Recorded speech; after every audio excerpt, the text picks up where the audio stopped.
تكونش انت السبب في كل حاجة وتيجي تعيط بعديها. تعمل الحاجة وبعد كده تبدأ تعيط أو تعيط فعليا. ده بيفكرك بفرقتين في مصر: الزمالك والإسماعيلي. هبوط الاقتراح اللي طالع إن هم ما يهبطوش الإسماعيلي، وجماهير نادي الزمالك أو نادي الزمالك عامة، يعني ما هو كله خلطبيطة في خلطبيطة، بهيصة نادي الزمالك أو هيصة جماهير نادي الزمالك. أنا عايزك تسمع الفيديو ده كده.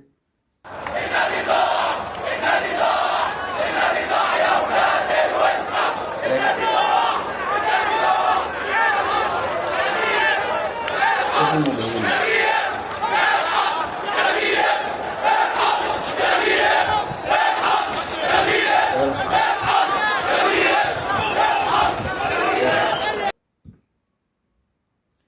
كفاية لحد كده.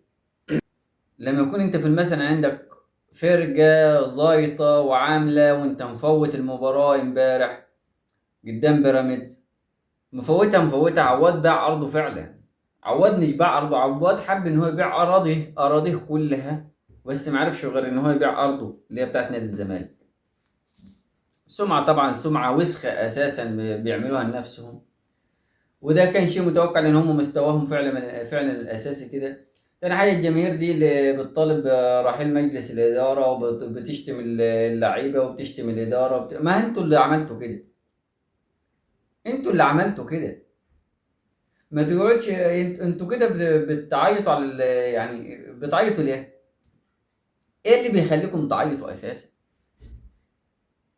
مش انتوا اللي انتوا عاملين لو مؤاخذة في الكلمة، عاملين زي ايه يعني؟ شفت اللي هو بيجري ورا اي شيء، حد جعان بيجري ورا اي شيء، وكل جريك مش عشان خاطر انك انت، مش عشان خاطر ان هو هيفيد ناديك، لا، عشان خاطر ان هو عارف ان هو الوحيد. يعني هو عايز يصد قدام النادي الاهلي، فعايز يصد قدام النادي الاهلي. اي حد قصاد النادي الاهلي احنا معاه، اي حد قصاد النادي الاهلي احنا معاه.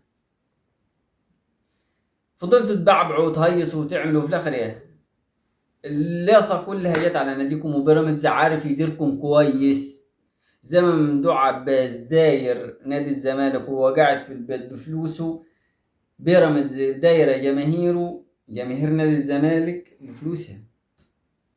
هاني سعيد كان واقف مع ايمن عبد العزيز بيسلم على اللعيبه واحد واحد واحد واحد.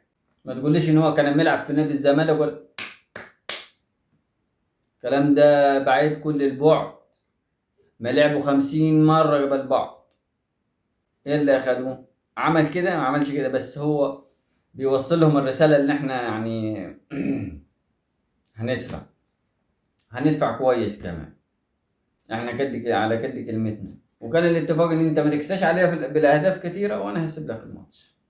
المهم، دي اخرتكم، دي اخرتكم، ودي آخرة نادي الزمالك. إن أنت هتشوفه منه وجاي في المركز السابع والثامن والعاشر والتلاتاشر، وما يعمل بلاش كلمة الهبوط دي عشان يجيلك في حتة هبوط الإسماعيلي.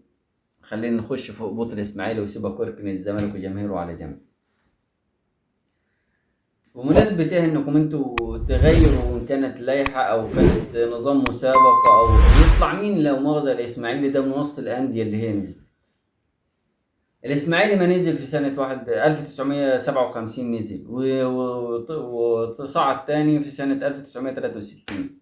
يعني 57 58 الإسماعيلي نزل هبط، 62 63 صعد.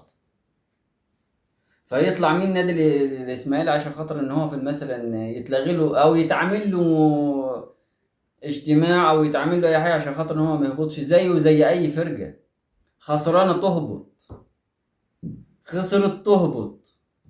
مش على راسها ريشه. مش كل سنه احنا هنعمل نفس الحوار ده.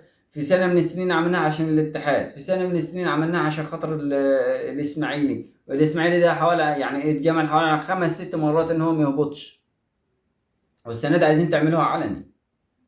يطلع مين هو نادي الاسماعيلي؟ الاسماعيلي ده فرقه زيه زي اي فرقه، زي اي فرقه. لازم ينزل تحت عشان اللي معاه يحسوا بان هم لازم يصرفوا عليها عشان يقعد. ما انا ما اخدش شقه ناس يعني سيزون كامل وفي الاخر اقول له ما فيش هبوط، او هيهبط واحد بقى. لا، ازاي يعني يلغي الهبوط؟ ازاي يلغي الهبوط يعني؟ انا شقيت ليه يعني؟ عملت خلاص، الغي المسابقة من فوق. ما فيش بطل، ما فيش هبوط، ما فيش بطل. حتى لو كان النادي الاهلي، ما فيش هبوط، ما فيش بطل. ما انا بلعب عشان خاطر ان 4 فوق و3 تحت ينزلوا. ده الدوري. انما احنا ما نمشيش على الكيف. احنا الدوري ما يمشيش على كيف هنا بريدة ومجاهد والاشكال اللي تعر دي مصر اساسا. ما تروحوا تشوفوا اتحاد جدة لما، او اهلي جدة لما عمل في النقاط هبط للدرجة الادنى. وهل السعودية اللي بدأ بعديه. انت كنت اقوى دوري موجود، كنت اقوى دوري موجود في المنطقة، بقيت اردى واوسخ دوري خلق ربنا موجود في ميتين ام البلد دي. شوية جماعة ماسكين الكرة، اقسم بالله العلي عولة عولة. انتوا مين انتوا عشان تقعدوا تتحكموا في ميتين ام البلد كاملة كده؟ رياضة كاملة في ايدين فاسدة، رياضة كاملة في ايدين فاسدة. انتوا مين عشان هبط ده ودخل ده وطلع ده ونزل ده وعادي ده واعمل ده؟ مين انتوا؟ مين انتوا عشان خاطر ان فيه قرار جاي لك، او هم عايزين يعملوا برضه في نفس الاجتماع ده يعرض الامر ان هو يجيب المريخ السوداني يلعب هنا؟ يا عم المريخ السوداني يجي يستضاف فوق دماغنا من فوق كضيف. انما انت مش قادر على اللي عندك، هتقدر على الهلال السوداني تجيبه من؟ يا عم اعمل على اللي عندك.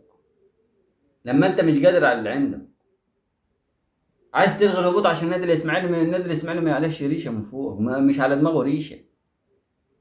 انت فاكر النادي الاسماعيلي على دماغه ريشه؟ يا عم النادي الاسماعيلي زي بتروجيت، زي الانبي، زي المحله. طب المحله ما جماهيري، نزل 50 مره، ما قدرتوش تطلعوه ليه؟ ما قدرتوش تلغوا الهبوط في سنه دي؟ ما حاربتوش ليه عشان تطلعوه؟ الانديه الجماهيريه دي ما خلتوش بالكم منها ليه؟ خايفين من واحد جاي لك يقول لك كل شويه اسحب استثمارات، ما يغور هو استثمارات وتغوروا معاه انتوا اساسا. لكن الانديه الجماهيريه دي، الاهلي، الزمالك، الاسماعيلي، المصري، الاتحاد الاسكندري، الخمس انديه دول محلها طلع معاهم. وعندك اسوان اللي انت نزلته بفعل فاعل، وكان طنطا، وكانت المنصوره والمحله وغيره وغيره. وانت عملت الشركات اكلت الدنيا كلها منك عشان خاطر ان انت بتاكل من وراها.